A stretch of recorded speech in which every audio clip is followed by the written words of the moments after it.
ప్రియా ప్రభువా, మీ దాసుని నిలబెట్టుకొని మీరు అందించిన వర్తమానాలను బట్టి స్తోత్రములు చెల్లిస్తున్నాం.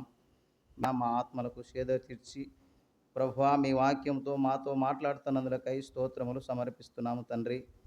ఈ మధ్యాహ్న వేళ కూడా నాయన మీ దాసుని నిలబెట్టుకొని అవసరమైన సంగతులన్నిటినీ నాయన మాకు బయలుపరిచి మేలు చేకూర్చమని, చేరవచ్చిన మా అందరి మీద నాయన మీ ఆత్మ సహాయం అనుగ్రహించి మీ వాక్యం వినడానికి సహాయం చేయమని మా ప్రభు అయిన యేసుక్రీస్తు నామమున అడిగి వేడుకుంటున్నాము తండ్రి.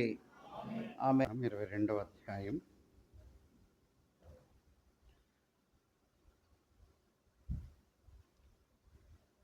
ఆదికాండం 22వ అధ్యాయం 9వ వచనాన్ని చదువుదాం. అలాగూ వారిద్దరు కూడి వెళ్ళి దేవుడు అతనితో చెప్పిన చోటుకు వచ్చినప్పుడు అబ్రహాము అక్కడ బలిపీఠమును కట్టి కట్టెలు చక్కగా పేర్చి తన కుమారుడు ఇస్సాకును బంధించి ఆ పీఠం పైన కట్టెల మీద ఉంచాను. చిన్న మాట మనం ప్రార్థన చేద్దాం.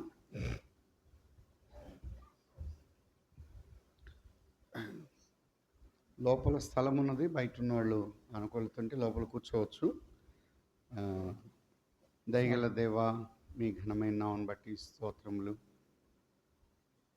ఉదయకాల వేళలో మీ సన్నిధిని మాకు తోడుగా ఉంచి నడిపించారు.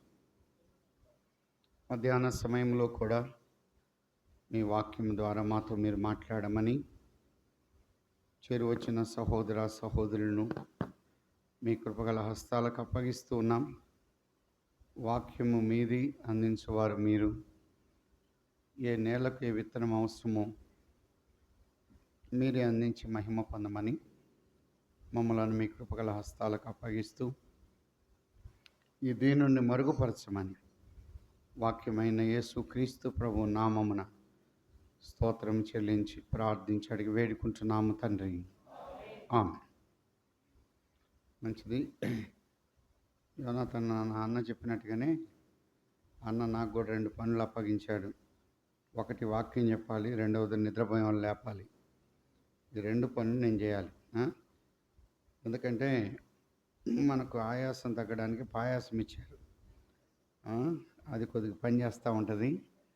మీరు కొంతమంది నిద్రపోయే వాళ్ళు అలర్ట్గా ఉండాలని. అపవాది ఎప్పుడైనా చెవులు మూయడు, ఏం మోస్తాడు? కళ్ళు మూస్తే ఆటోమేటిక్గా ఏం మూసుకుంటాయి? అది ఆ పని మనం పనిచేసి వచ్చి కష్టపడి కొన్నిసార్లు కళ్ళు మూసుకుంటే కొన్ని శబ్దాలు మనకు వినపడవు. అదే సూత్రాన్ని అపవాది మీటింగ్లో పెడతాడు. అందువల్ల మనం చెవులు మూయమని ఎవరితో చెప్పడు అపవాది. ఏం మోస్తాడు? కళ్ళు మోస్తాడు. కనుక మీరు కళ్ళు మూసారంటే ఒకటే గుర్తు, చెవులు కూడా మూసారని అర్థం. ఇంక వేరుగా చెప్పక్కర్లేదు. మంచిది. అయితే మీరు ఎవరు నిద్రపోతున్నారో వాళ్ళ డ్రెస్సు రంగు చెప్తాను నేను, అప్పుడు మీరే గుర్తిస్తారు. ఆదికాండం 22వ అధ్యాయంలో ఉదయకాల వేళ కొన్ని విషయాలు మనం చూసాం. 5 సంగతులు అబ్రహాం విషయంలో ప్రస్తావించబడ్డాయి. 1 హెబ్రీడు, సిస్టర్స్ బాగా చెప్తున్నారు. 2వది సున్నతి, 3వది ప్రవక్త, 4వది ప్రేమించుట, 5వది ఆరాధన, మ్రొక్కుట. ఈ 5 ఎప్పుడైనా గుర్తుపెట్టుకోండి. ఆదికాండంలో ముఖ్యంగా 7 మంది ఆత్మ సంబంధమైనటువంటి భక్తి పరులు ఉన్నారు. చెప్పగలరా? 1 హేబేలు, 2 హనోకు, 3 నోవాహు, 4 అబ్రహాం, 5 ఇస్సాకు, 6 యాకోబు, 7 యోసేపు. కనుక ఈ 7గురిని మనం చూస్తాం కదా. హేబేలు దేనికి సూచనగా ఉన్నాడు? ఆరాధన, అంటే వర్షిప్ అంటారు కదా. 2వది హనోకు, వాక్, నడక గుర్తుగా ఉన్నాడు. 3వది నోవాహు, పని, వర్క్. కాబట్టి మీరు చక్కగా చెప్తున్నారు, మంచిది.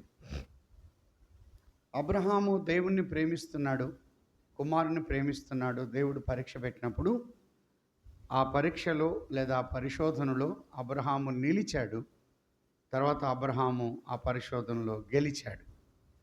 తర్వాత అణువున ప్రభువును ప్రేమిస్తున్న సంగతి తాను చూపించాడు. మొదటిది ప్రభువును ప్రేమిస్తున్నాడన్న దానికి సూచనగా మొదటిది దేన్ని పాటించాడు? సమయం. సమయాన్ని పాటించుటను బట్టి ఒక విశ్వాసి ఎవరిని ప్రేమిస్తున్నాడని అర్థం? ప్రభువును ప్రేమిస్తున్నాడు అని దాని భావం. అంటే మందిరానికి టైం అయింది, దేవుని సన్నిధికి టైం అయింది, వెంటనే మనం పరిగెట్టుకొని వెళ్తున్నామంటే ప్రభువుని ఎంత ప్రేమిస్తున్నాడో అన్న సంగతి మనకు తెలుస్తుంది, ఇతరులు కూడా గమనించగలుగుతున్నారు. రెండవది, దేవుడు చెప్పిన స్థలానికి వెళ్తున్నాడు, తను నిర్ణయించుకున్న స్థలం కాదు. ఆయాసం ఉన్నది, కష్టం ఉన్నది, వయసు పైబడింది, అనానుకూలత ఉన్నది, కానీ అంత దూరం వెళ్ళలేను, బలిపూటం ఇంటి ముంటే కడతాను, అర్పిస్తాను అని అని ఉండవచ్చు. అలా చేయలేదు. దేవుడు ఎందుకు వద్దన్నాడు అక్కడికి? ఒకవేళ ఇంటి ముందే బలిపీఠం కడితే ఆ ఇంట్లో భార్య శారా అసలు ఒప్పుకోదు, మిగతా పని వాళ్ళు కూడా ఒప్పుకోరు. ఎందుకనంటే ఎందుకు మొన్నటిదాకా బాగున్నాడు, ఇప్పుడేమైంది మనసు, కొడుకు కావాలని మొన్నటిదాకా ఏడ్చాడు, కొడుకు వచ్చినాక చంపుకుంటున్నాడు అని అంటారు. కానీ ఆ సంగతి కేవలం ఎవరికి తెలుసు అంటే అబ్రహాంకి. ఒక విశ్వాసి అనుభవిస్తున్నటువంటి విశ్వాసికి అర్థమైతే తప్ప మిగతా వారికి అర్థం కాదు. కాబట్టి ప్రభువు మనతో మాట్లాడుతున్నప్పుడు ఆ సంగతి నాకు అర్థమైంది. కొన్నిసార్లు నా భార్యకు అర్థం కాదు, నా పిల్లలకు అర్థం కాదు. ఎందుకు ఇలా చేస్తున్నారని మనను లేకపోతే తక్కువ అభిప్రాయం, లేకపోతే వారు చూడొచ్చు, తప్పుడు అభిప్రాయంతో చూడొచ్చు, ఎందుకు ఇలా ప్రవర్తిస్తున్నాడని. కానీ తాను తీసుకున్నాను. మీరు ఎప్పుడైనా గమనించండి, ఫ్యాన్ కింద కూర్చున్న వాళ్ళు ఎవరికైతే గాలి తగులుతుందో ఆ స్పర్శ వాళ్ళు మాత్రమే అనుభవిస్తారు తప్ప మిగతా వారికి తెలియదు. ఇంకొక ఎగ్జాంపుల్, యోనా గ్రంథంలో 1వ అధ్యాయంలో యోనాను బట్టి గొప్ప తుఫాను వచ్చింది. వాళ్ళు యోనాను ఎత్తి సముద్రంలో వేయమని యోనా అడిగాడు. యోనాను ఎప్పుడైతే ఎత్తి సముద్రంలో వేశారో అప్పుడేమైంది? తుఫాను ఆగింది. యోనాను ఎత్తి సముద్రంలో వేయగానే ఓడలో ఉన్నవారి దృష్టిలో యోనా బ్రతికాడా చనిపోయాడా? చనిపోయాడు. కానీ దేవుని దృష్టిలో యోనా బ్రతికే ఉన్నాడన్న సంగతి ఇద్దరికి తెలుసు. ఒకటి దేవునికి, రెండవది యోనాకి. మీరు బాగా చెప్తున్నారు. అంటే అనుభవిస్తున్న విశ్వాసికే అర్థమైంది తప్ప మిగతా వారికి అర్థం కాదు. కొన్నిసార్లు మన కుటుంబాలు కొలాప్స్ అయ్యాయి, మనం దెబ్బతిన్నాం, మనం పైకి రాము అని ఇతరులు అనుకుంటారు. మనం పైకి వస్తున్న సంగతి అది మనకు తెలుసు, దేవునికి తెలుసు. యోనా మత్స్యపు కడుపులో ఉన్నాడు, ఆ లోపల పాతాళ గర్భంలో ఉన్నాడు. ఉండి ఏమని ప్రార్థన చేస్తున్నాడు? నేను పరిశుద్ధాలయము తట్టు నేను మరణా చూస్తాను, నేను పైకి వస్తాను అని అనుకున్నాడు. యోనా ఆ సందర్భంగా మొరపెడితే, గట్టిగా ప్రార్థన చేస్తే, యోనా పెట్టిన మొర ప్రార్థన ఎవరికి అర్థమవుతుంది? ఎవరికి వినపడుతుంది? దేవునికి తప్ప ఎవరికి వినపడుతుంది. ఓడలో గురక పెడితే మొత్తం వినపడింది. ఈ యొక్క మత్స్యము కడుపులో మొర పెడితే ఎవరికి వినపడాలి. కొన్నిసార్లు ఎవరు లేని పరిస్థితికి దేవుడు నిన్ను నన్ను తీసుకెళ్తాడు. ఎందుకోసమంటే కొన్ని పాఠాలు నేర్పి. అయితే ప్రభు నాతో ఉన్నాడు అన్న సంగతి యోనాకు బాగా స్పష్టంగా అర్థమైంది. నన్ను దేవుడు చంపడానికి కాదు, నన్ను బ్రతికించుట కొరకే. కనుక ప్రభువుతో ఉన్న సంబంధం యోనాకు మత్స్యము కడుపులో ఎక్కువగా పెరిగింది. 1వ అధ్యాయంలో గాఢ నిద్ర పోయాడు. 2వ అధ్యాయంలో 3 దినాలు మత్స్యము కడుపులో ఉండి ఏం చేస్తున్నాడు? ప్రార్థన చేస్తున్నాడు. 1వ అధ్యాయంలో ప్రార్థించమని చెప్పినా మోకాళ్ళు వంగినవాడు కాదు. ఇక్కడ ప్రార్థన చేయమని చెప్పేవాళ్ళు లేరు, వంగినోడు వంగినట్టుగానే ఉన్నాడు. కొన్నిసార్లు ప్రార్థన చేయమని చెప్పేవాళ్ళు ఉండరు, కానీ దేవుడు మోకాళ్ళు వంచుతాడు. 3వ అధ్యాయంలో ప్రకటించాడు. ఒక్క దిన ప్రకటనలోనే అనేక మంది ఊరు మొత్తం కూడా మారు మనసు పొందారు. కానీ 4వ అధ్యాయంలో ఎక్కువగా కోపగించాడు. అందుకే ఒక భక్తుడు అన్నాడు, యోనాకు అన్నీ ఎక్కువే అంట. నిద్రపోతే మామూలు నిద్ర కాదు, అదే నిద్ర, గాఢ నిద్ర అని అన్నాడు. గోడ కానుకుంటే గోడ నిద్ర, కుర్చీ కానుకుంటే కుర్చీ నిద్ర, అందువల్ల ఎక్కువ గాఢ నిద్ర అన్నాడు. 2వ అధ్యాయంలో ప్రార్థన కూడా మామూలు ప్రార్థన కాదు, 3 రోజులు. అయితే యోనా మంచి ప్రార్థనాపరుడు, ఒక్కడే వాక్యం ప్రకటించాడు. 3వ అధ్యాయంలో ఒక్కడే ప్రకటించాడు. మొదలు పెడితే భోజనం కానీ మిగతా సుఖాన్ని కానీ చూసేవాడు కాదు. కానీ 4వ అధ్యాయంలో ఈ సేవకుడు కోపగిస్తే మామూలు కోపం కాదు. ఏ కోపం అది? నా ప్రాణము పోవునంతగా నేను కోపిస్తున్నాను. అయ్యా, నినివే ప్రజలు ఇంతమంది చచ్చిపోతున్నాను, వాళ్ళు చచ్చినా పర్వాలేదు, కానీ నేను మాత్రం ఖచ్చితంగా ఏం చేయాలంటే వాళ్ళనన్నా చంపుతావా, నన్నన్నా చంపుతావా, ఇది నువ్వు నిర్ణయం చేయాలి. అయ్యా, అన్ని లక్షల జనాభా లేకపోతే అన్ని వేలు చచ్చిపోతున్నాను, వాళ్ళు చచ్చిపోయినా పర్వాలేదు కానీ నన్ను బ్రతికించాలి, వాళ్ళను మాత్రం చంపు అన్నాడు. సొర చెట్టు వచ్చింది. సొర చెట్టు విషయం ఎంతగా కోపగించాడు తెలుసా? నన్ను నేను బ్రతుకుట కంటే చచ్చుట మేలు అన్నాడు. యోనా మాటి మాటికి ఒక మాట అనేవాడు, నేను చస్తాను అన్నవాళ్ళు ఎప్పుడు చావరు, వాళ్ళకి బెదిరిస్తారంతే. మన ఇంట్లో కూడా కొంతమంది చూడు నేను చచ్చిపోతానంటారు, వాళ్ళు బెదిరింపు ఎక్కువ. యోనా అంతే, వాళ్ళు యోనా యొక్క సిస్టర్స్ బ్రదర్స్ అంతే. కాబట్టి కొన్నిసార్లు ఇట్లా బెదిరించే వాళ్ళు ఎక్కువ. ఓరక బెదిరిస్తున్నాడు. సొర చెట్టు అన్నాడు, అందుకే ఆ సొర చెట్టు చచ్చిపోయింది కనుక నన్ను చంపు. ఏది? సొర చెట్టు విషయంలో. మరి ఇంతమంది చచ్చిపోతున్నారంటే అంతమంది చచ్చిపోయినా పర్వాలేదు కానీ సొర చెట్టుని మాత్రం నాకు ఉంచు అంటే యోనా యొక్క జీవితంలో. కానీ దేవుణ్ణి అనుభవించిన వాడు, ప్రభువుతో ఉన్నటువంటి వాడు, ఆ వ్యక్తికి మాత్రమే అది అర్థమవుతుంది. అబ్రహాముతో దేవుడు పరిశోధించిన విషయము అబ్రహాముకు మాత్రమే అది అర్థమవుతుంది, మిగతా వారికి అర్థం కాలేదు. కానీ ఆ స్థలానికి వెళ్ళాడు. మూడోది ఎలా వెళుతున్నాడు? సిద్ధపడి వెళుతున్నాడు. కాబట్టి ఒక విశ్వాసి దేవుని సన్నిధికి వచ్చేటప్పుడు ఎలా రావాలి? సిద్ధపడి రావాలి. రావాలి. అలా సిద్ధపడి వచ్చే వారిని ప్రభు ఖచ్చితంగా ఏం చేస్తాడు? ఉపయోగిస్తాడు.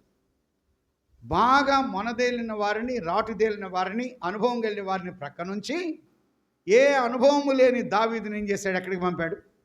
యుద్ధభూమికి పంపాడు. కొన్నిసార్లు ఇక్కడ అనుభవం పనికిరాదు, ఆత్మీయత, పరిశుద్ధత, పవిత్రత ప్రాముఖ్యం. సిద్ధంగా ఉన్న వ్యక్తిని ఎప్పుడైనా వాడుకున్నాడు. అందుకన్నాడు, యజమానుడు వాడుకొనుటకు అర్హమైన పాత్రగా ఉండాలని తిమోతి పత్రికలో చెప్పాడు. యజమానుడట మిట్ట మధ్యాహ్నం బయట నుండి లోపలికి వచ్చాడు. పనివాడిని పిలిచి మంచినీళ్ళు తెమ్మన్నాడు.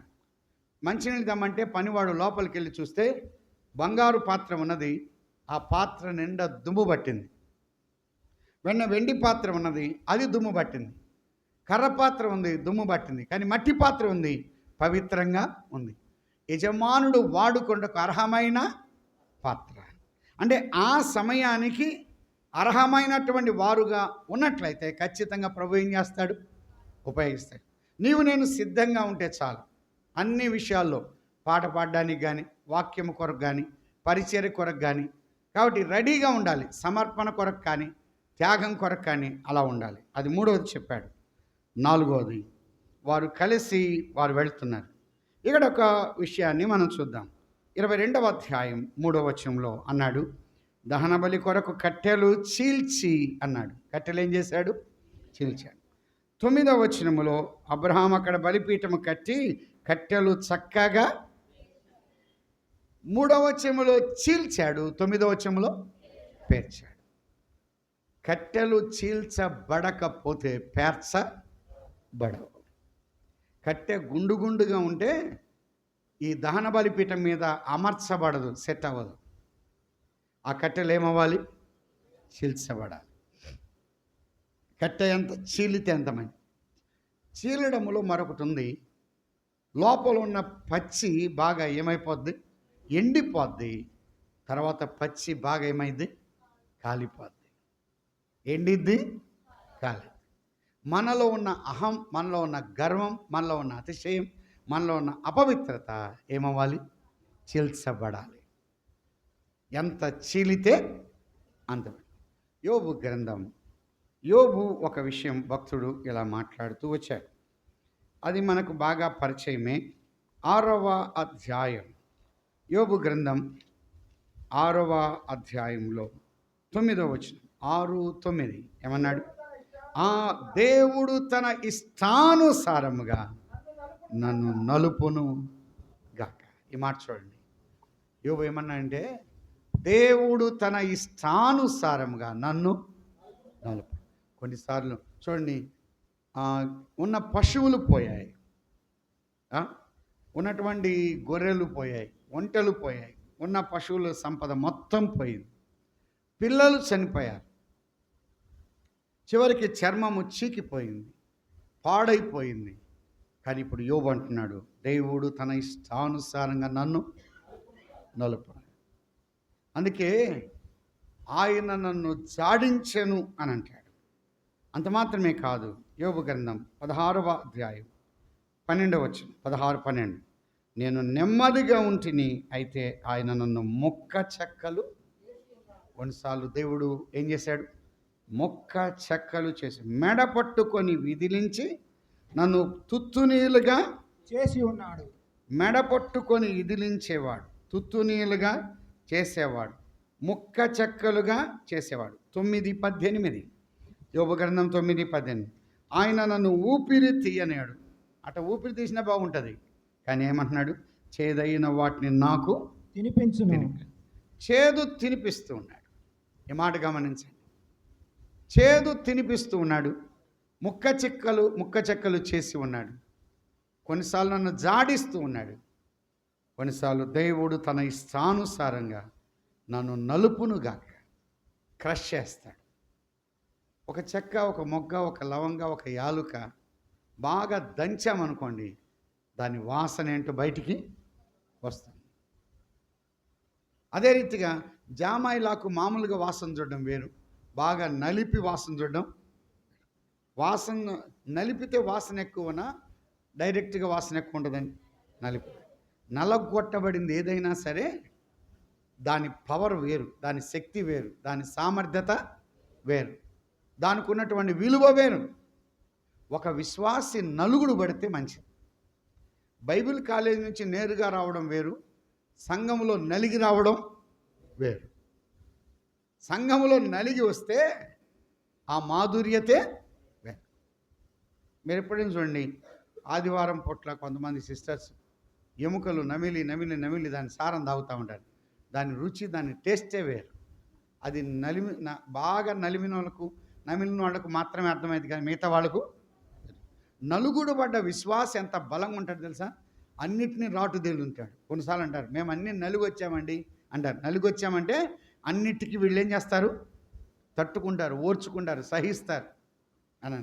కొన్ని దెబ్బలు వచ్చినా, కొన్ని అవమానాలు వచ్చినా, కొన్ని నిందలు వచ్చినా, కొన్ని శ్రమలు వచ్చినా వీళ్ళు ఏం చేస్తారు అని వాళ్ళని ఇంకేమీ చేయలేరు. దావీదు ఎంత నలిగిపోయాడు తెలుసా? సౌలు చేతిలో నలిగాడు, సొంత కుమారుడు అబ్షాలోము చేతిలో నలిగిపోయాడు, అవునా కదా? అహీతోపెలు చేతిలో నలిగిపోయాడు, కొంతమంది చేతిలో, షిమీ చేతిలో నలిగిపోయాడు. దావీదును చంపడానికి సౌలు దగ్గర ఏం పెట్టుకున్నాడు? ఈట పెట్టుకున్నాడు. సౌలట దావీదును తరిమాడు తరిమాడు తరిమాడు తరిమాడు తరిమి తరిమి తరిమి తరిమి ఎంతవరకు తరిమాడంటే దావీదు సింహాసం ఎక్కేంతవరకు తరిమాడు. ఇంకంతకన్నా ఎక్కువ తరమలేకపోయాడు. ఒక వ్యక్తి మనం తరుముతున్నాడంటే, మనం టార్గెట్ చేస్తున్నాడంటే మనకు ప్రమోషన్ ఉందంతే. మనం నలిగిపోయిన దావీదు నలిగిపోయాడు, ఏం లెక్క చేయలా. ఏ శ్రమ వచ్చినా, ఏ బాధ వచ్చినా అసలు దావీదు సౌలు దగ్గరికి మాటి మాటికి వెళ్తాడు, కలుస్తాడు, బాగా మాట్లాడతాడు. కానీ చూడండి, వెతుకుతున్న సౌలుకు దావీదు కనబడట్లేదు, కానీ వెతకని దావీదుకు ఎవరు కనబడుతున్నారు? సౌలు కనబడుతున్నాడు. అందుకే ఒక విశ్వాసి నలిగిపోతే చాలు. కనుక మనం ఎంత, దేవుడు తన ఇష్టానుసారముగా నన్ను నలుపునుగా పూర్తిగా నలిపాడు, పూర్తిగా క్రష్ చేశాడు. కాబట్టి ఎంత చీలితే అంత మంచిది. మన పచ్చి పోతుంది. మన పచ్చి అనగా శరీరం. మన శరీరం మంచిది కాదు, ఏక శరీరం. దహన బలి విషయాలు ఉన్నాయి, మీరు ఎప్పుడైనా యూట్యూబ్లో మాట్లాడిన చూడొచ్చు, వాటిని చెప్పడానికి సమయం కాదు. దహన బలిలో పశువును బలిపీఠం మీద పెట్టి దాన్ని కాలుస్తారు, పచ్చి మొత్తం పోతుంది. పచ్చి మొత్తం పోతుంది. పచ్చి అనగా శరీరం. చచ్చిన పశువు దహన బలిపీఠం మీద అది లేచి నిలబడదు. చచ్చిన పశువు దహన బలిపీఠం మీద తోక ఆడిచ్చిద్దా? ఆడింది. ప్రభువుని నమ్మిన మనము, నీవైనా నేనైనా శరీరం కనబడకూడదు. మనం బలిపీఠం మీద మనలా లేచి నిలబడకూడదు. నేనేంటో తెలుసా బ్రదర్, నా సంగతి తెలుసా నీకు అని అనకూడదు. మనం ఎటువంటి వాళ్ళం? చచ్చినోళ్ళం. చచ్చినోళ్ళం మనం లేవకూడదు. నా సంగతి మీకు తెలీదా? తాడో పేడో తెలుసుకున్నాం అనుకో, ఇంకా చచ్చిందంటే ఇంకా పచ్చి చావలా, ఇంకా పచ్చి ఉంది కనుక పచ్చి పోవాలి. ఎంత నలిగితే అంత మంచిది. 5,000 మందికి ఆయన ఆహారం అందించినప్పుడు రొట్టెను పట్టుకొని ఏం చేశాడు? విరచి అన్నాడు. రొట్టె విరవకపోతే మల్టిప్లై కాదు, విస్తరించదు. రొట్టె విరిగితే అది అందరికీ ఏమైంది? పంచబడిద్ది. రొట్టె విరిగిపోవాలి, మేఘము పగిలిపోవాలి, భూమి కూడా బాగా బాగా పగిలితే మంచిది, విరవబడాలి అని అన్నాడు. అందుకే అన్నాడు, విరుగని మేఘం కురువదు భూమిలో, పగులని నేల ఫలములనివ్వదు. విరుగని మేఘం కురువదు భూమిలో, పగులని నేల ఫలములనివ్వదు. అలయాకోబును విరిచిన దేవా, అలయాకోబును విరిచిన దేవా, ఇశ్రాయేలుగా మలచుము నన్నీ ధరలో, ఈ ధరలో. విరుగని మేఘం కురువదు భూమిలో, పగులని నేల ఫలమునివ్వదు. నేల ఎంత పగిలితే అంత మంచిది, ఆ యొక్క మేఘం ఎంత విరవబడితే అంత మంచిది. అలా అయితే దేవుడు తన ఇష్టానుసారంగా నన్ను నలుపునుగాక. కట్టెలు చీల్చబడ్డాయి. చీల్చబడిన కట్టెలు మనం చూస్తున్నాం. ఆ చీల్చబడిన కట్టెలు 9వ వచనములు ఏమన్నాయి? పేర్చబడ్డాయి. పేర్చబడిన కట్టెలు, కట్టెలు క్రమముగా పేర్చబడ్డాయి. కట్టె అంటే హెస్కేల్ కింద అన్నాడు. ఆ కట్టె అమ్రాను నీవు నేనే. మన కట్టెలు చీల్చబడాలి. అవి చీల్చబడితే మంచిది. ఆదికాండం 22వ అధ్యాయం మరొక మాట మనం చూద్దాం. 22వ అధ్యాయం. కట్టెలు చీల్చాడు, తీసుకెళ్తున్నాడు.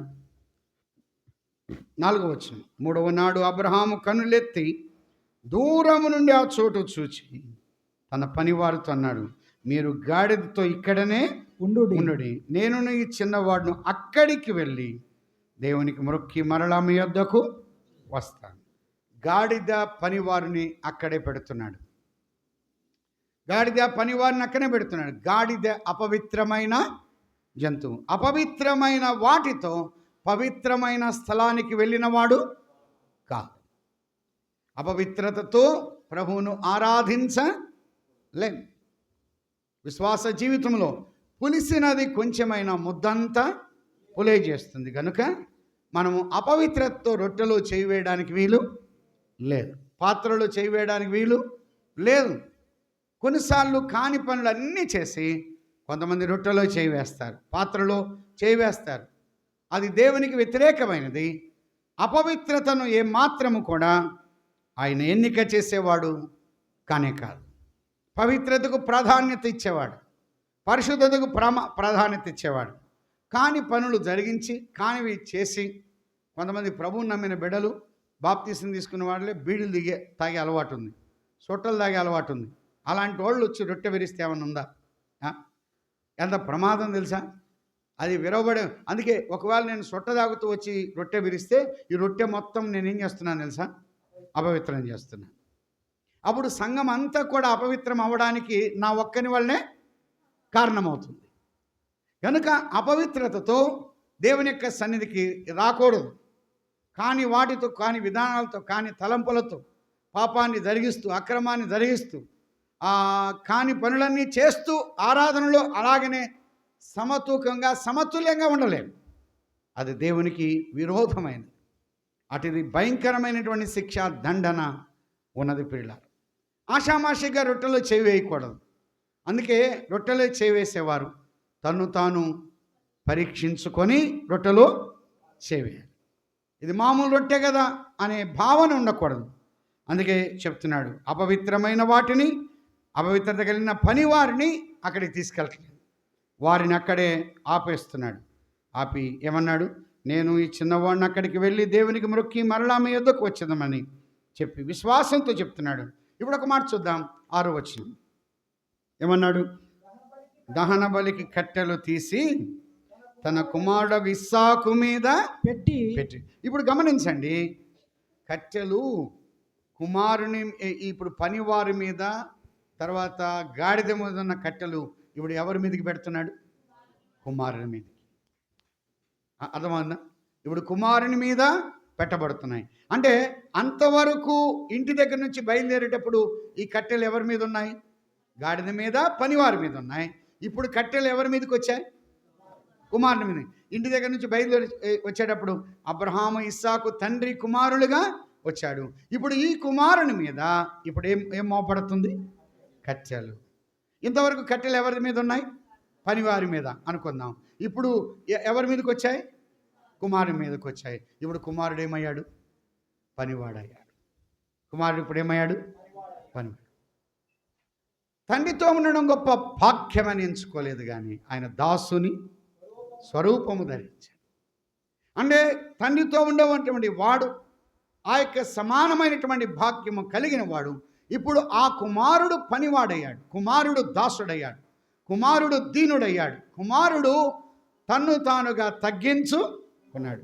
కుమారుని మీద కట్టెల మోపబడగా ఏమర్థమైందంటే, తండ్రి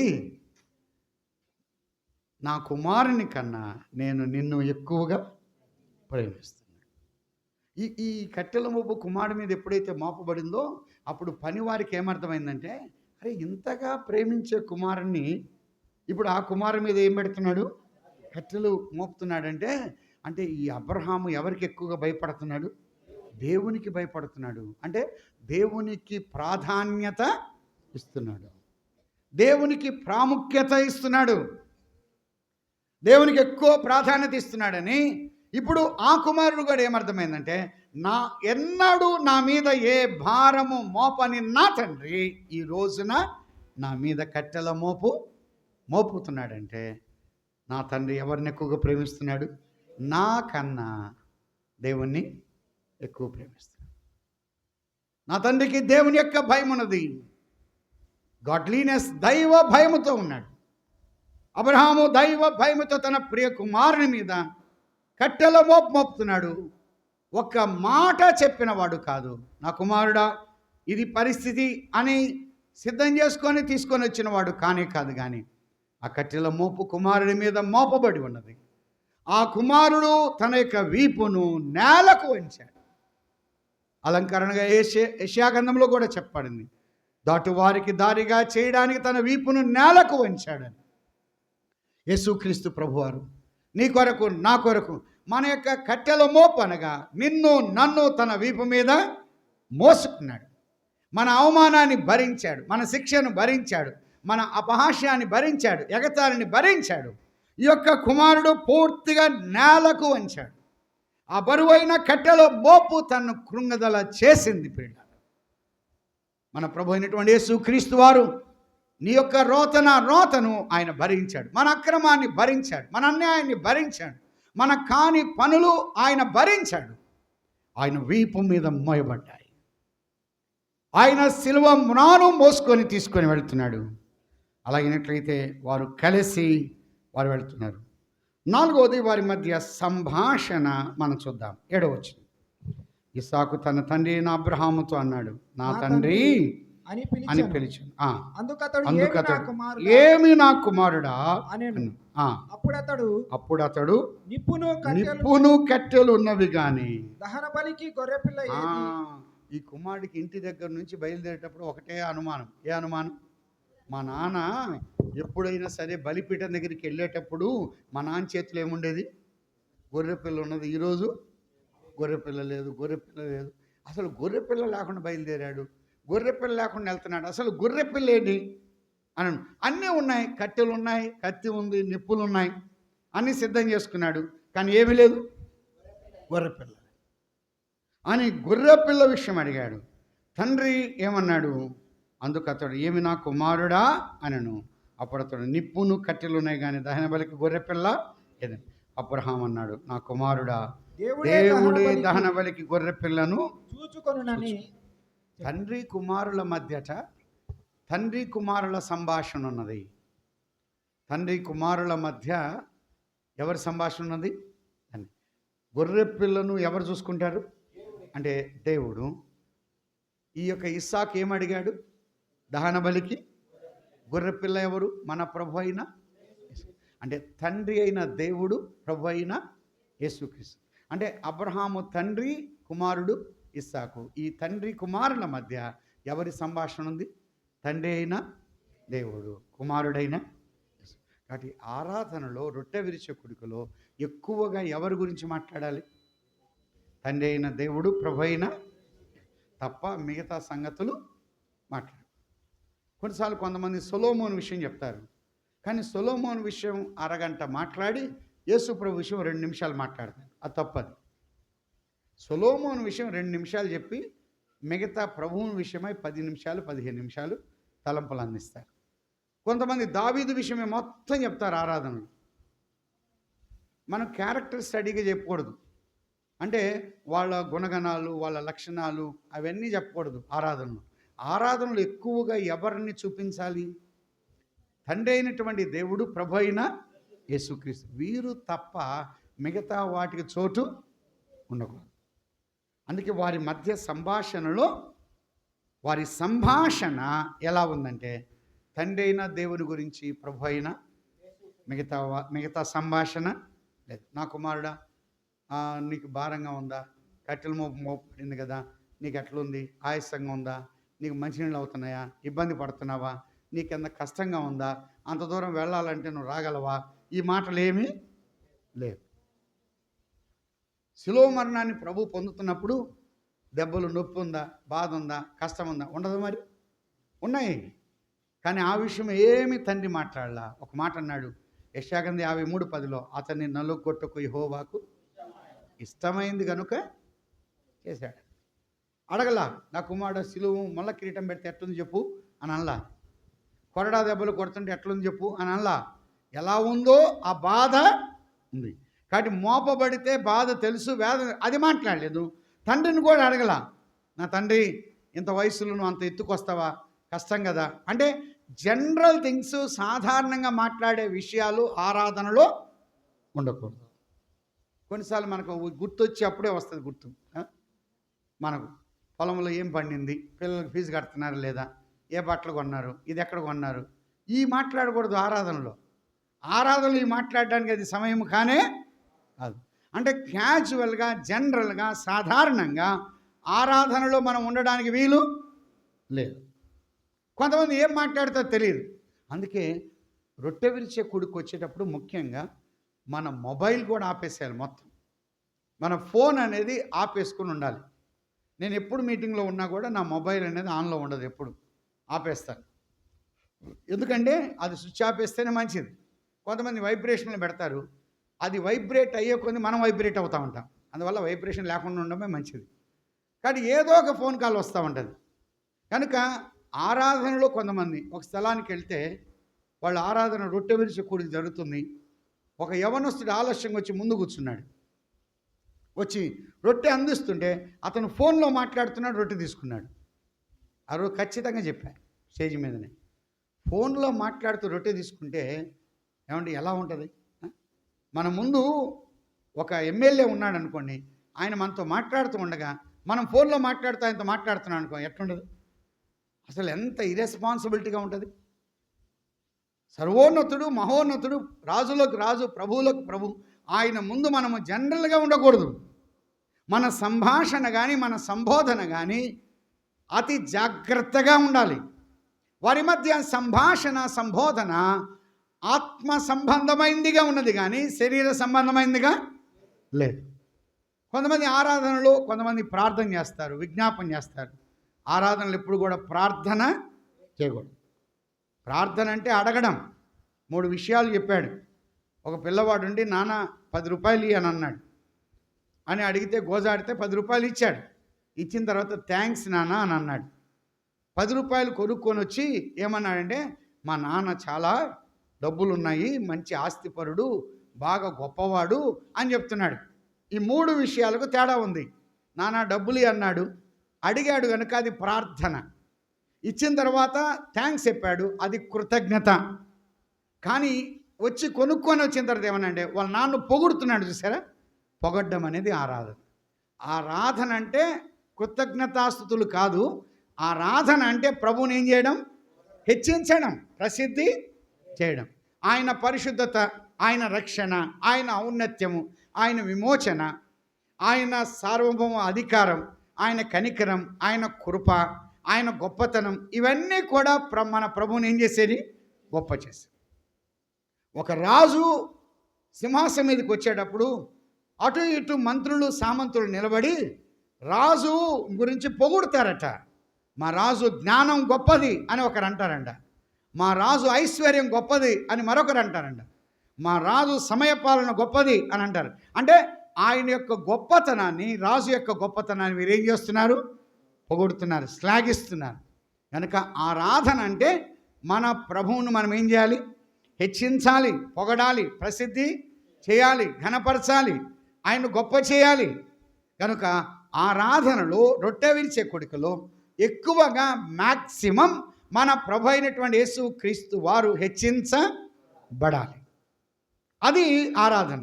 ఆయన కిరీటధారిగా తండ్రి కుడి పార్శ్వమున ఆయన ఆసీనుడై ఉన్నాడు. కనుక వారి మధ్య సంభాషణలో వారు ప్రభువుని గురించి వారు మాట్లాడుతున్నారు. మరొక మాట మనం చూద్దాం. వారి సమర్పణ 9వ వచనం. అలాగూ వారిద్దరూ కూడి వెళ్ళి దేవుడు అతనితో చెప్పిన చోటికి వచ్చినప్పుడు అబ్రహాం అక్కడ బలిపీఠం ఏం చేస్తున్నాడు? కట్టెలు చక్కగా పేర్చి, కట్టెలు చక్కగా పేర్చి అని చెప్పాడు. మీరు ఒక మాట, చేపలు క్రమంగా వేయడానికి సమయం ఎక్కువ పట్టిద్దా, కుప్పగా వేయడానికి సమయం పట్టిద్దండి? కాదు, ఎత్తి కుప్పగా వేయడానికి సమయం పట్టిద్దా, క్రమంగా పరవడానికి సమయం పట్టిద్దా? పరవడానికి. కుర్చీలు క్రమంగా వేయడానికి టైం పట్టిద్దా, ఇసిరేయడానికి టైం పట్టిద్దా? క్రమంగా వేయడానికి టైం పట్టింది. అంటే ఇట్స్ టేక్ టైం. అంటే ఆరాధన అనేది రొట్టె విరిచే కూడికే హడావుడిగా గందరగోళంగా చేసేది కాదు. అందును బట్టి కొంతమంది హడావుడిగా వస్తారు. ముందోళ్ళు ఏ పాట పాడే తెలియదు, ఈ పాట ఇంకోటి ఎత్తాడు. ఎందుకు నీకు తెలీదు? అసలు ఎన్నో పాట కూడా తెలియదు. మనకు స్తుతి పాట ఉంటుంది కదా, శిలువ ధ్యానం ఉంటుంది, ఆరాధన గురించి పాట ఉంటుంది. ఈ సహోదరికి ఎన్నో పాట తెలియదు, టక్కన పాట ఎత్తాడు. వీళ్ళని ఏ గందరగోళం అంటారు. ఇప్పుడు ఏం తెలియదు అని కొనుక్కుంటూ ఉంటారు. వీళ్ళ ఈ గొనిగి సంగతి కూడా వాళ్ళకి తెలియదు. ఎందుకంటే ఆలస్యంగా వస్తే ఇదే హడావుడిగా వస్తారు. కొంతమంది స్తుతులు చెల్లించడం కూడా హడావుడిగా చేస్తారు. కొంతమంది అప్పుడే వస్తారు, అప్పుడే నిలబడి తలంపులు అందిస్తారు. అది కూడా క్రమంగా ముందుగా సిద్ధపడి, అలాగా అంటే ముందుగా వచ్చి కూర్చొని ఆ ధ్యానం ఉండి అప్పుడు మనకు రావాలి. హడావుడికి రాకూడదు ఎప్పుడు కూడా. కొంతమంది అంతే, అప్పుడే వస్తారు, రొట్టె కోసం స్తోత్రం చెల్లిస్తాడు, పాత్ర కోసం స్తోత్రం చెల్లిస్తాడు. అందును బట్టి ప్రతిదీ కూడా క్రమముగా చేయాలి. అందుకే కట్టెలు చక్కగా పేర్చి, కట్టె అనగా నీవు నేను, మనలో ఏముండాలి? ఒక డిసిప్లైన్, ఒక ఆర్డర్, ఒక క్రమము, ఒక పద్ధతి ఉండాలి. నేనే ఇండిసిప్లైన్గా ఉండి, నేనే క్రమము లేకుండా నేను క్రమంగా ఉండాలి అంటే అది చాలా తప్పు. అర్థమైందా? మీరు ఎప్పుడైనా చూడండి, బండి మీద పోయేటప్పుడు ఆపోజిట్గా వచ్చేవాడు ఎప్పుడు స్పీడ్ వస్తాడు చూసాడా? బండి మీద రివర్స్లో వచ్చేవాడు స్పీడ్ వస్తాడు. ఎందుకంటే తొందరగా దాటి పోవాలి, అప్పుడే యాక్సిడెంట్ జరిగేది. కాబట్టి కొన్నిసార్లు మనం కూడా క్రమము లేనివాళ్ళు ఎక్కువ క్రమంలో ఉంటారు. అర్థమైందో లేదో మీకు? క్రమం లేనివాడు ఎక్కువగా క్రమం అంటే వాళ్ళ పద్ధతి, వారి జీవితంలో సరైనటువంటి విధంగా ఉండరు. కానీ ఇక్కడికి వచ్చి చాలా స్ట్రిక్ట్గా ఉండాలి అని అంటారు. ఇది సరైన విధానం కాదు. కట్టెలు చక్కగా పేర్చి అంటే క్రమము, ఒక సమయం తీసుకున్నాడు. ఆరాధన అనేది హడావుడిగా గందరగోళంగా మనం చేసేది కానే కాదు. నెమ్మదిగా రావడం, నింపాదిగా ఉండడం, మనము దేవుని యొక్క సన్నిధిలో మనం పాలు పొందాలి. అందుకే కట్టెలు చక్కగా పేర్చి అని అన్నాడు. లేవియాకాండం 1వ అధ్యాయంలో కూడా కట్టెలు పేర్చాడు, ఆ వధించబడిన దాన్ని పేర్చాడు, అవయవాలు కూడా పేర్చాడు అని అన్నాడు.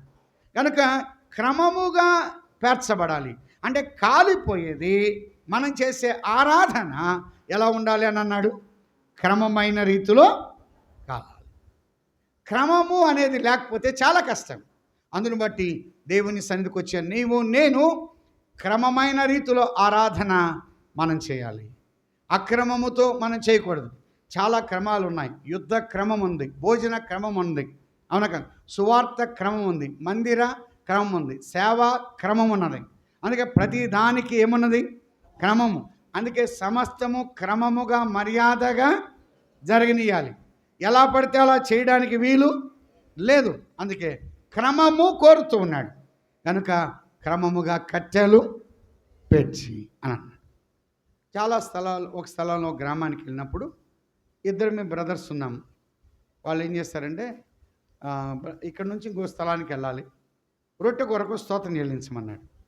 సరే, నేను రొట్టె కొరకు స్తోత్రం చెల్లించి అందించాను. అందించే ముందు రొట్టె విరవాలి కదా, మూత తీస్తే రొట్టె లేదు అందులో. నాకు కంగారైంది. ఒరే, నీ రొట్టె లేదు, ఈ సహోదరుడు బ్రదరు ఇందులో రొట్టె లేదు, మంచి బ్యాగ్లో ఉంది అన్నాడు. నువ్వు చేసిందే తప్పు మరి అని గందరగోళం చేస్తున్నావు. అందువల్ల రొట్టె ఏం చేశాడు, తెచ్చి టేబుల్ మీద పెట్టకుండా సంచిలో పెట్టుకున్నాడంటే. కొంతమందికి ఏం తెలియదు, వాళ్ళ అటెన్షన్, వాళ్ళు మనసు కూడా ఎక్కడ ఉండదో తెలియదు. వాళ్ళు కొన్నిసార్లు రొట్టె కోసం చెప్పి పాత్ర కోసం చేస్తారు, పాత్ర కోసం చెప్పి రొట్టె కోసం చేస్తారు. అందుకే మనసుతో పాడుదును ఆత్మతో పాడు, అంటే మన మనసు మన ఆత్మ ఉండాలి, ఏకమై ఉండాలి. అర్థమైందా? వాళ్ళ దగ్గర మనం ఏంటంటే, అందుకే రొట్టె అయిన తర్వాత దేనికోసం స్తోత్రం చెల్లిస్తారు? పాత్ర కోసం. ఒక స్థలానికి వెళ్తే మళ్ళీ రొట్టె పట్టుకున్నాడు పాత్రని. పిల్లలు పక్కుని నవ్వగానే అప్పుడు కళ్ళు తెరిచి అటు ఇటు మార్చుకున్నాడు. అంటే చాలాసార్లు కొంతమందికి ఏమున్నదంటే, అందుకే మనస్సుతో పాడుదును ఆత్మతో. మన పాతకాలంలో 1980 ఆ సంవత్సరంలో ఒక పుస్తకం, పాటల పుస్తకం ఉన్నది. అప్పుడు ఉన్నప్పుడు ప్రియముగా దాచిన అత్తరు భరణి అనే పాట ఇప్పుడు కూడా ఉంది మనకు కదా. ఆరాధించేదా నినుమది పొగడేదా. అక్కడ ఏమి తప్పుపడింది, ప్రియముగా దాచిన అత్తకు భరణి అని పెట్టింది. ఇతను బ్రదర్ అత్తకు భరణి అని పాడుతున్నాడు. నేను అన్నాడు, బ్రదర్ అత్తకు కాదు, ఏడు చూడు అని అన్నాడు. అది తప్పు ఉంది, అది వాస్తవమే, అది అత్త అని పడింది అంతే. మరి ఇందులో పాడాలా, నువ్వు చెప్పింది పాడాలా అంటాడు. సరే, అత్తకు భరణి, మామకు భరణి, కోడలకు భరణి, అసలు ఏం భరణి అది? అత్తరు భరణి, అది మిస్టేక్ పడింది. అది దాన్ని నువ్వు అట్టే పాడితే మక్కిగా. అందుకే మనసుతో పాడుదును ఆత్మతో పాడుదును. మన మనసు ఉండాలి, అటెన్షన్ ఉంచాలి. అందుకే రొట్టె కూడా ఏ వైపు నుండి వస్తుందనేది క్రమము అని అన్నాడు. చూసారా, కూర్చునేది ఎందుకు క్రమంగా కూర్చోమని చెప్తున్నామంటే, ఈ చివరి నుంచి ఇచ్చినప్పుడు ఆ చివరికి వెళ్ళింది, ఆ చివరి నుంచి వెనక్కి చివరికి అందించాలి. ఈ 2 లైన్ల మధ్యలో ఒకరు కూర్చుంటారు, వాళ్ళకి రొట్టె అందదు. అందుకే మాకు రొట్టె అందలేదు అని చేతులు ఎత్తారు. 2 లైన్ల మధ్యలో ఎప్పుడు కూర్చోకూడదు. ఆడ నువ్వు ఆ లైన్లోనే కూర్చోవాలి, ఈ లైన్, లేకపోతే ముందు కన్నా అందరినీ జరగమని చెప్పాలి. వీళ్ళు అట్లా కాదు. కొంతమంది అయితే మాత్రం రొట్టె పక్కన వాళ్ళకి అందించండి, తట్టేంత వరకు వారు లేవరు. వాళ్ళు ఏంటంటే పరీక్ష పెడతారు, ఇస్తారా లేదో చూడాలా సిస్టర్ అని.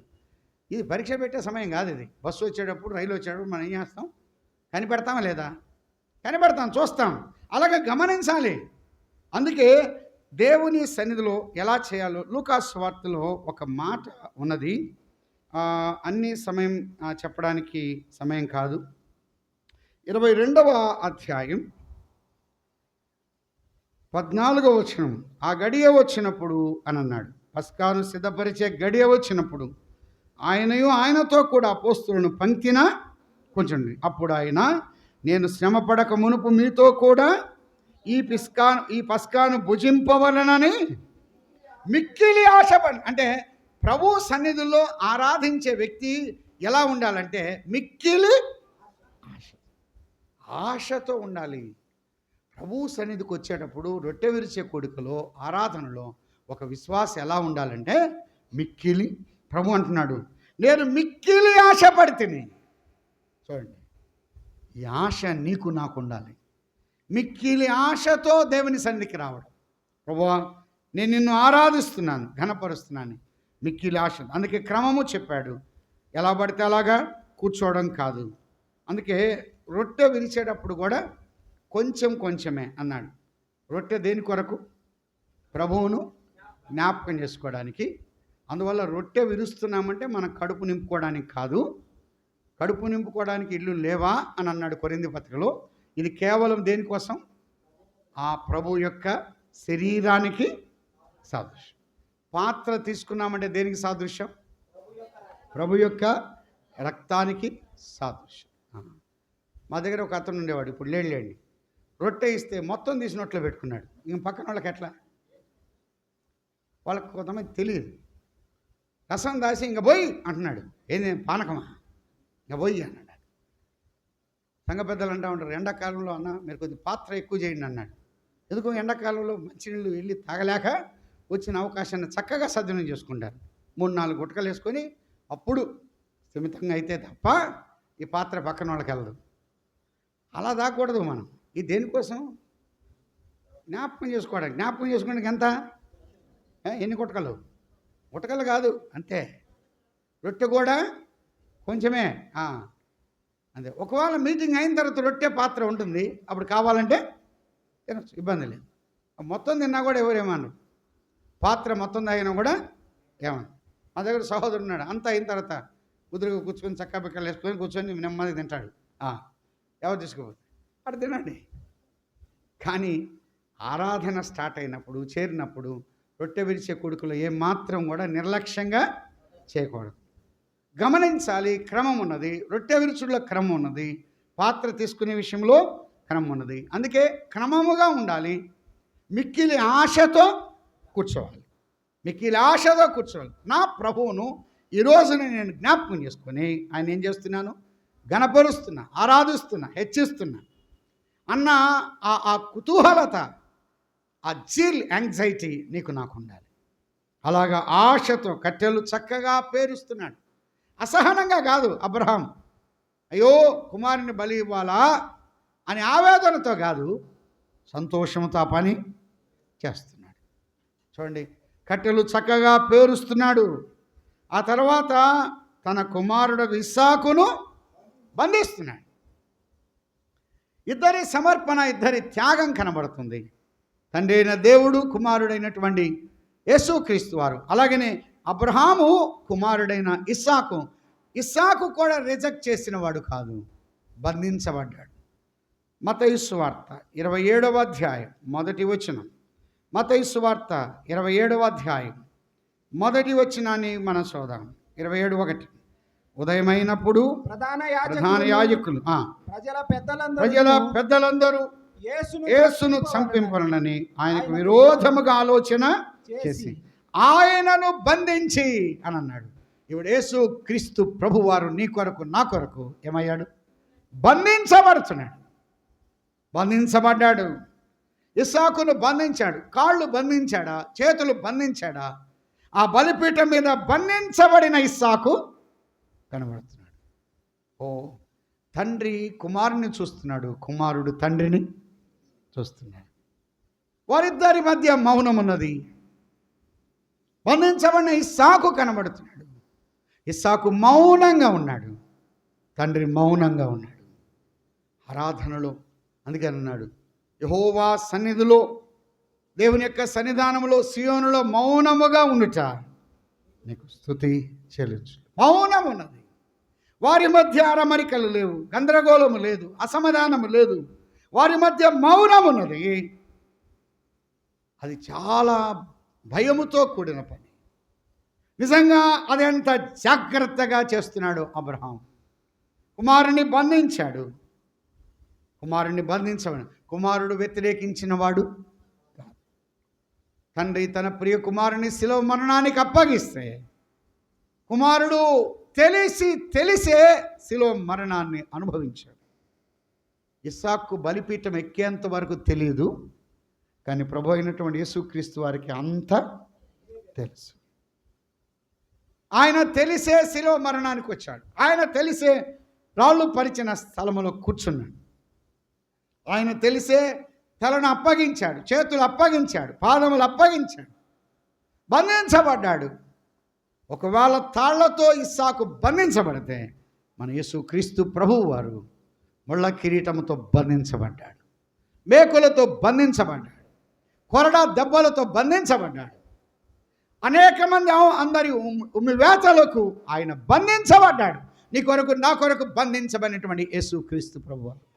నిజంగా ఆయన యొక్క త్యాగం, ఆయన యొక్క సమర్పణ ఇదెంత ఔన్నత్యమైందో మనం చూస్తున్నాం. అవుట్ స్టాండింగ్ ప్రియులారా, దీన్ని మనం వివరించలేము. అంతగా అప్పగించుకున్నాడు. శిలువ మరణాన్ని అనుభవిస్తూ ఉండగా పైనున్నటువంటి తండ్రి కుమారుని చూస్తున్నాడు. మరొక విషయం, ఇస్సాకును బలిపీఠం మీద బంధించినప్పుడు కిందన్న పని వాళ్ళు చూస్తున్నారో లేదో, కనపడుతుందో లేదో అని మనకు తెలియదు. కానీ అయితే ఒకటి, యేసుక్రీస్తు ప్రభువారిని శిలువ మరణానికి అప్పగించినప్పుడు అందరూ కళ్ళు అప్పగించుకొని చూశారు.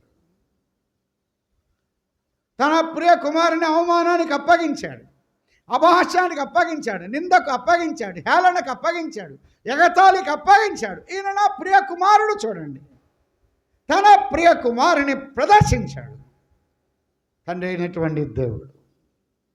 నిజంగా ఇదంతా ఉన్నత్యకరమైనటువంటి విషయం. బంధించబడినటువంటి ఇస్సాకు ఆ యొక్క తండ్రి అబ్రహాము యొక్క సమర్పణను మనం చూస్తున్నాం. అలా బంధించినప్పుడు ఏమన్నాడు, నా తండ్రి నా కుమారుని కన్నా నిన్ను ప్రేమిస్తున్నాను, నా కుమారుని కన్నా నిన్ను ప్రేమిస్తున్నాను.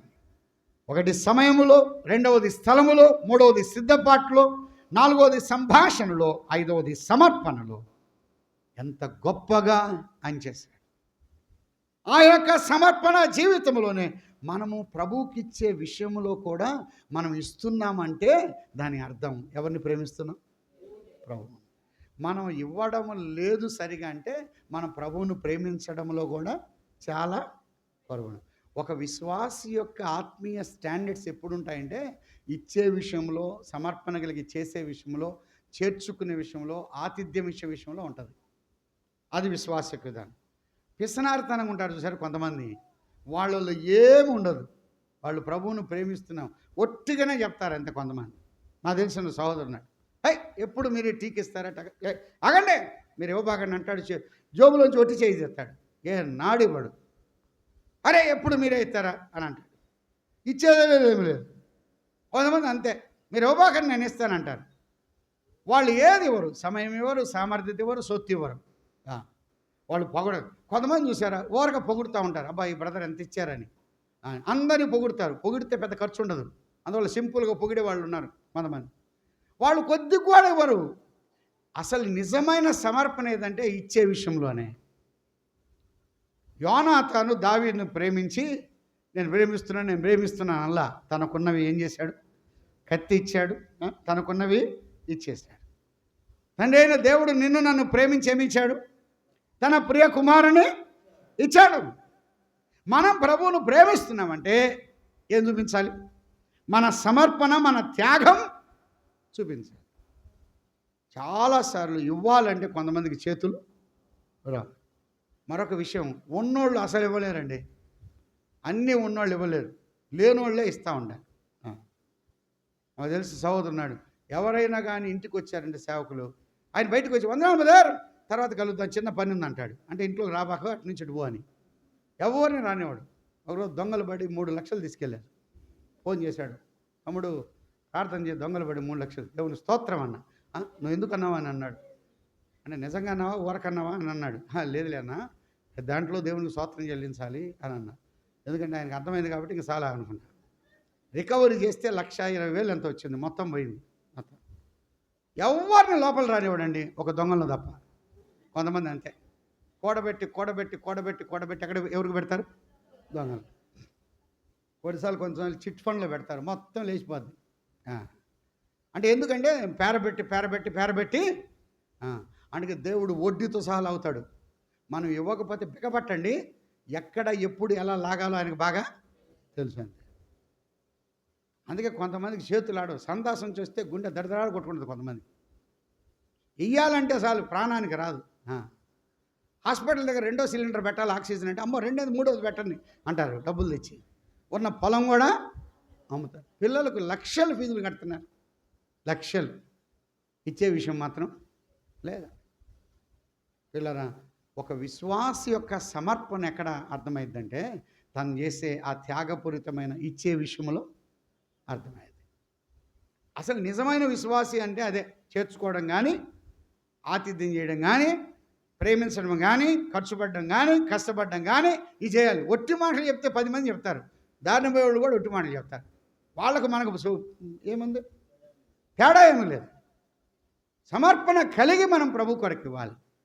వాళ్ళు ఇచ్చేవాళ్ళను ప్రభు ప్రేమిస్తాడు. అబ్రహాము అయ్యా ఇవ్వాలనుకున్నాను, చేయాలనుకున్నాను, లేక ఒకడే వచ్చాడు, 2 రోజులు ఆగుతాను, 3 రోజులు ఆగుతాను, తర్వాత చూద్దాం అని అనుకునేవాడు కాదు. రాత్రి అందింది, ఉదయాన్నే బయలుదేరి వెళ్ళాడు. అంతా కార్యం చేశాడు, సిద్ధపరిచాడు. చూడగానే ఒక స్వరాన్ని విన్నాడు, దేవుని యొక్క స్వరం. 10వ వచనం. అప్పుడు అబ్రహాము తన కుమారుని వధించుటకు తన చెయ్యి చాపి కత్తి పట్టుకొనగా యెహోవా దూత పరలోకము నుండి అబ్రహామా అబ్రహామా అని అతను పిలిచెను. అందుకు అతడు చిత్తము ప్రభువా అని. అప్పుడు ఆయన ఆ చిన్నవాని మీద చెయ్యి వేయకుము, అతనేమి చెయ్యి, ఆ చిన్నవాని మీద చెయ్యొద్దు, అతనేమి. దేవుని స్వరం వినపడింది బలిపీఠం దగ్గర. ఆ చిన్నవాని ఏమీ చేయొద్దు, ఆ చిన్నవాని మీద చెయ్యి వేయొద్దు, అతనేమి చేయొద్దు. అతను ఏమి చేయొద్దు అంటే దాని భావం ఏమనగా, ఇంతవరకు చేసింది ఇట్స్ ఎనఫ్, చాలు. ఇంతవరకు చేసింది చాలు, ఇక అది కూడా నువ్వేం చేస్తావు, చేస్తావు. ఇంత చేసిన వాడు అంత చేయడా, చేస్తావు, ఇంకా ఆపు అన్నాడు. ఆపు అన్నాడు. ఒక విషయం తెలుసా, ఇస్సాకు విషయంలో ఆపు అన్నాడు, కానీ తన ప్రియ కుమారుని విషయంలో ఆ మాట అనలేకపోయాడు. అది తండ్రి యొక్క ప్రేమ.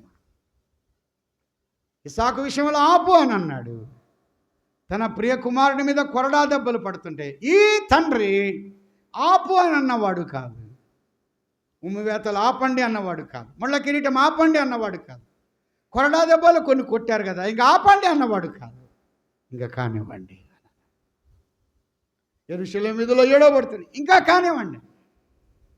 2 చేతుల్లో 2 పాదముల పొడవైన మేకులు కొడితే ఆపండి అన్నవాడు కాదు. అది తండ్రి యొక్క ప్రేమ. ఆయన ప్రేమించినట్టుగా ఎవరు ప్రేమించలేదు. ఇస్సాకు విషయంలో ఆ మాట అన్నాడు, కానీ తన సొంత ప్రియ కుమారుడి విషయంలో నా ప్రాణమున క్రీస్తుడు నాకెంతో ప్రియుడు, తన విషయంలో ఆ మాట అనలేదు. ఎందుకంటే తన ప్రియ కుమారుని కన్నా నిన్ను నన్ను ఆయన ఎక్కువగా ప్రేమించాడు. వీఆర్ నాట్ వర్తి, మనమంత అర్హులము కాదు, యోగ్యులము కాదు, ధన్యత లేదు. ఇటువంటి మనల్ని ప్రేమించి తన ప్రియ కుమారుని బలికి అప్పగించాడు. ఎప్పుడైనా ఆలోచన చేసావా సోదరుడా, సోదరి? ఆకాశమునకు భూమికి మధ్యన వేలాడుతూ ఉండగా తండ్రి సంతోషించాడు.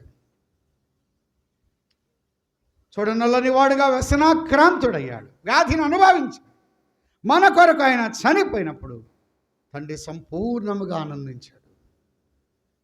నిన్ను నన్ను ప్రేమించాడు. మనకు విలువ లేదు, మనలో ఇంట్లో వాళ్ళే మనల్ని ప్రేమించరు, ఈ వీధోళ్ళే ఏం ప్రేమిస్తారు, అని ఆయన నిన్ను నన్ను ప్రేమించాడు. మనం ఎంతగా ప్రేమిస్తున్నాం? మన ప్రభు అయినటువంటి యేసు క్రీస్తు వారు, తండ్రి అయిన దేవుడు ఎంతగా ప్రేమిస్తే మనము ప్రేమించడంలో చాలా కొరబడి ఉన్నాము. సోదరుడా, సోదరు, ఆలోచన చేద్దాం. ఎవరు ఏ స్థానంలో ఏ స్థితిలో ఉన్నారో అది నీకు తెలుసు, అది నాకు తెలుసు. అమెరికాలో ఒక ట్రైబల్ జాతి వాళ్ళు ఉన్నారు.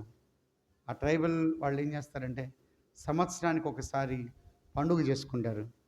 ఆ పండుగలో వాళ్ళు ఏం చేస్తారంటే ఒక పెద్ద పందిని తీసి దాన్ని వధించి వంట చేసుకొని వాళ్ళు తిని వాళ్ళు అంత ఫెస్టివల్ చేస్తారు. ఆ పండుగ చేసి ఆ పంది మొత్తం తిన్న తర్వాత వాళ్ళ దేవతకు, వాళ్ళ దేవుళ్ళకు వాళ్ళ వాయిద్యాలు, డ్రమ్ములు తీసుకొని వాయించుకుంటూ ఒక ప్లేట్ తీసుకొచ్చి పంది మొత్తం తిన్న తర్వాత వాళ్ళ దేవతకు, దేవుళ్ళకి ఏమి ఇస్తారంటే పంది తోక ఇస్తారు. పంది తోక ఎంత?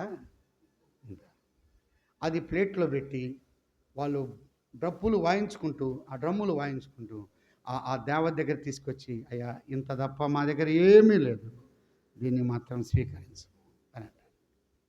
పంది మొత్తము తిని ఏమిస్తారు? తోక ఎంత? మనం కూడా అంతే, మొత్తం తిని అయ్యా మా దగ్గర ఏమీ లేదు, ఇది మాత్రం ఉంది, ఇంతకన్నా మేము మిమ్మల్ని ఎక్కువగా ప్రేమించలేము. మన పరిస్థితి అంతే. చాలాసార్లు 6 రోజులు మింగి 7వ రోజు కూడా మింగేస్తున్నారు కొంతమంది. అయ్యా ఇది కూడా ఇవ్వలేకపోతున్నాం, మీరు అర్థం చేసుకోండి. ఆయన ఎప్పుడు అర్థం చేసుకుంటూ ఉంటారు, మనం అర్థం కూడా చేసుకోలేము. మీకు అర్థమైందో లేదో ఈ అర్థం. చాలాసార్లు అంతే, ఉన్నదంతా మింగేస్తాం, ఉన్న డబ్బులన్నీ మన కొరకే మింగుతాం. అయ్యా ఇంకా మీకు ఇవ్వలేక పోతున్నాం, సమర్పణ చేయము ప్రభువుకు అని 5 రూపాయలు ధారాళంగా వేస్తాం, 10 రూపాయలు ధారాళంగా వేస్తాం, ఎంత సంతోషంగా వేస్తాం. ఏది మొత్తం మింగేసి ఇంకా అడుగు పొడుగుంటుంది చూసారా, ఇది మనం ప్రేమించాం. అబ్రహాము చేసిన దానికి ప్రతిగా 2 విషయాలు చెప్పి నేను మళ్ళీ ముగిస్తాను, సమయం అవుతుంది కనుక. ఒకటి, అబ్రహాములో 2 ఉన్నాయి. ఒకటి మనం చూద్దాం 12వ వచనంలో. అప్పుడు ఆయన, ఆ చిన్నవాని మీద చేయి వేయకము, అతనేమి చేయకు, నీకు ఒక్కడైన నీ కుమారుని నాకు ఇయ్య, వెనుతీయ. ఒకటి, నువ్వు వెనుక తీసియక అబ్రహాము ఇచ్చాడు.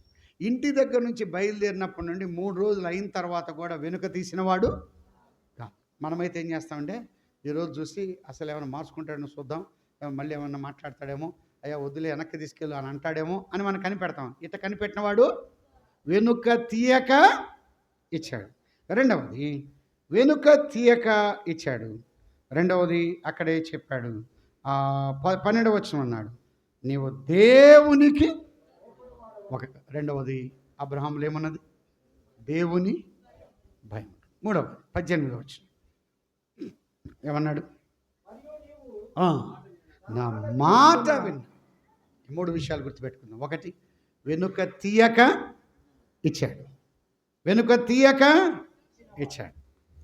హెబ్రీయులకు రాసిన పత్రిక 10వ అధ్యాయం 38, నా ఎదుట నీతిమంతుడైన వాడు విశ్వాస మూలంగా జీవించును కానీ అతడు వెనుక తీసిన ఎడల అతని యందు నా ఆత్మకు. ఒకవేళ వెనుక తీస్తే దేవుని ఆత్మకు ఏముండదు, సంతోషం ఉండదు. అయితే మనము నశించుటకు వెనుక తీయువారము కా, ప్రభువు కొరకై వెనుక తీసేవారంగా ఉండకూడదు. ఏదైనా సరే ప్రభువు కొరకు వెనుక తీయకూడదు. ఒకవేళ వెనుక తీస్తే ఆయన ఆత్మకు మన యందు ఏముండదు. అయితే అబ్రహాము విషయంలో దేవుని యొక్క ఆత్మకు అబ్రహాం విషయంలో ఏం కలిగింది, సంతోషం. ఎవరికి సంతోషాన్ని కలిగించాడు, దేవునికి. ఒకటి, వెనుక తీయక ఇచ్చాడు. రెండవది, దేవునికి భయపడ్డాడు. అబ్రహాము అడుగడుగున చేస్తున్న పనిని బట్టి అబ్రహాము విషయంలో ఎవరి భయము ఎక్కువగా ఇస్సాకు గుర్తించాయంటే దేవుని భయం. ఒకవేళ పని వాళ్ళు కూడా గుర్తించుండొచ్చు. మూడవది 22:18, నువ్వు నా మాట విన్నావు, నీవు నా మాట విన్నావు. ఈ 3 నువ్వు చేసావు కనుక నేను నిన్నేం చేస్తానంటే 16వ వచనం, నీకు ఒక్కడే అయ్యున్న నీ కుమారుని వెనుక తీయక ఈ కార్యము చేసినందున నేను నిన్ను ఆశీర్వదిస్తా. నేను నిన్నేం చేస్తా, 18వ వచనం, మరియు నీవు నా మాట విన్నందున భూలోకములోని జనములను నీ సంతానం వలన ఆశీర్వదించబడును. నిన్ను ఆశీర్వదిస్తా, మీ సంతానాన్ని కూడా. మీరు చూడండి, అందరికీ మూల పురుషుడు ఎవరు, అబ్రహాం. ఇప్పుడు మన బౌద్ధం లేకపోతే ముస్లిమ్స్ మనం చూసినట్లయితే వారు ఇబ్రహీం అని అంటారు, అవునా కదా, ఇబ్రహీం అని అంటారు. అంత మాత్రం కాకుండా యూదులు, ఇశ్రాయేల్ జనాంగం, వారికి కూడా ఎవరు, మా తండ్రి అబ్రహాం అని అంటాడు. అబ్రహాం తండ్రి, వారికి కూడా మూల పురుషుడయ్యాడు. అన్య జనాంగమైన మనకు, విశ్వాసులకు తండ్రి ఎవరు, అబ్రహాం. అంటే అన్ని జాతుల వారికి ఎవరు, అబ్రహాం. ఎన్నిసార్లు ఆయన మాట విన్నాడు, ఎన్నిసార్లు మాట విన్నాడు, ఎన్నిసార్లు? ఒకసారి. ఇస్సాకును బలి అర్పించమన్నాడు, ఒకసారి వెళ్ళి వచ్చాడు. ఇది పెద్ద టెర్రిబుల్. ఆ ఒక్కసారే విన్నాడు. బయట నుండి వచ్చాడు, అప్పుడు చెప్పాడు వాగ్దానం. ఆ వాగ్దానాన్ని స్థిరపరిచి నెరవేర్చింది ఎప్పుడంటే 22వ అధ్యాయంలో. నిజంగా ఎంతగా దీవించబడ్డాడు, ఎంతగా ఆశీర్వదించబడ్డాడు. ఒకవేళ రమ్మన్నాడా, వచ్చాడు, వదిలిపెట్టాడు. అంటే ఈ అన్నిట్లో కూడా ఒకే మాట అన్నాడు, నీవు నా మాట విన్నావు, అక్కడ మాట విన్నావు, ఇక్కడ కూడా నా మాట విన్నావు. నా కుమారుని, నీవు ఎక్కువగా నీ కుమారుని కంటే నా మాటకు ప్రాధాన్యత ఇచ్చావు, నా మాటకు విలువ ఇచ్చావు. తండ్రి మాటను జవదాటినవాడు కాదు. అందులో అవమానం ఉన్నది, అపహాస్యం ఉంది, నింద ఉన్నది, హేళన ఉన్నది, ఎగతాళి ఉంది. తండ్రి మాటను నెరవేర్చిన వాడు అబ్రహాము. సోదరుడా సోదరి, తండ్రి అయినటువంటి దేవుని యొక్క మాటను ఉల్లంఘించకుండా జరిగించిన వాడు ప్రభు అయిన నీవు నాకిచ్చిన పని సంపూర్ణముగా నెరవేర్చి భూమి మీద నేను నిన్ను మహిమ పరిచయం. ఏ మాట చెప్పావో ఆ మాట, ఏ పని అప్పగించావో ఆ పని నేను సంపూర్ణంగా ఏం చేశాను? నెరవేర్చాను. తండ్రి తనకు అప్పగించబడిన బాధ్యత కుమారుడైన యేసు క్రీస్తు ప్రభువారు నెరవేర్చి భూమి మీద తండ్రిని ఏం చేశాడు? మహిమ. తన అవమానపూరితమైనటువంటి శిలువ మరణము ద్వారా తండ్రికి మహిమ వస్తున్నప్పుడు తండ్రిని మహిమపరిచాడు. ఇంకా ఆ అబ్రహాము కుమారునికి మారుగా పొట్టేలును సమర్పించాడు. చీల్చబడిన కట్టెలు, పేర్చబడిన కట్టెలు, చివరికి కట్టెలు కాల్చబడ్డాయి. తన ప్రియ కుమారుని కన్నా ఎక్కువగా యేసుక్రీస్తు ప్రభు వారి కన్నా ఎక్కువగా తండ్రి అయిన దేవుడు ఎవరిని ప్రేమించాడు? నేను మనల్ని ప్రేమించాడు. కనుక మన ప్రభువును మనం ప్రేమిద్దాం. ప్రార్థన చేద్దాం. ప్రియ ప్రభువా, మీరు అందించిన మాటలు బట్టి స్తోత్రములు. మా అందరి హృదయాల్లో మీ గొప్ప కార్యము జరిగించి మహిమ పొందమని యేసుక్రీస్తు ప్రభు నామమున స్తోత్రం చెల్లించి ప్రార్థించి అడిగి వేడుకుంటున్నాము తండ్రి. ఆమేన్. మహిమా స్వరూపుడమైన తండ్రి, ఘనమైన దేవ, ఇంతవరకు మీ రెండు జరిగించిన ఈ కూడికలను బట్టి స్తోత్రములు. సుదూరం నుండి నీ దాసుని క్షేమంగా తీసుకొని వచ్చి నాయన మాకు నీ లోతైన సత్యాలు, వాక్య క్రమాలు వినిపించారు. నీకు స్తోత్రాలు ప్రభువా. ఆత్మ పూర్ణత చేత మాట్లాడించినందుకై స్తోత్రములు. ఇంకా బలంగా వాడుకోనమని ప్రార్థిస్తూ విన్న మాటలు ప్రభువా మా హృదయాల్లో ఉంచుకొని వాటి ప్రకారం జీవించుటకు సహాయం చేయండి. అబ్రహాములో నుండి ప్రభువా మరి ఎన్నో పాఠాలు నాయన మాకు అందించాడు. మీకు స్తోత్రములు. వినడం మట్టుకే కాదు కానీ ఆచరణ మాలో తండ్రి దయచేయమని ప్రార్థిస్తున్నాం. ఇదిగో తండ్రి, ఇంతవరకు మీరు జరిగించిన యొక్క నీ కార్యములన్నిటి బట్టి స్తోత్రం చెల్లిస్తూ మీ నామానికి మహిమకరంగా జరిగించుకున్నందుకు స్తోత్రం చెల్లిస్తూ రాత్రి కూడికను కూడా మీరు సిద్ధపరచండి. చక్కని స్వార్థ సందేశాలు దయచేయమని, అవునైనా అనేకులు రక్షించబడి నరకము నుండి తప్పించబడినట్లు నీ కృప దయచేయమని యేసు ప్రభు అతి శ్రేష్టమైన నామమున స్తోత్రములు చెల్లించి వేడుకుంటున్నాము తండ్రి. ఆమేన్.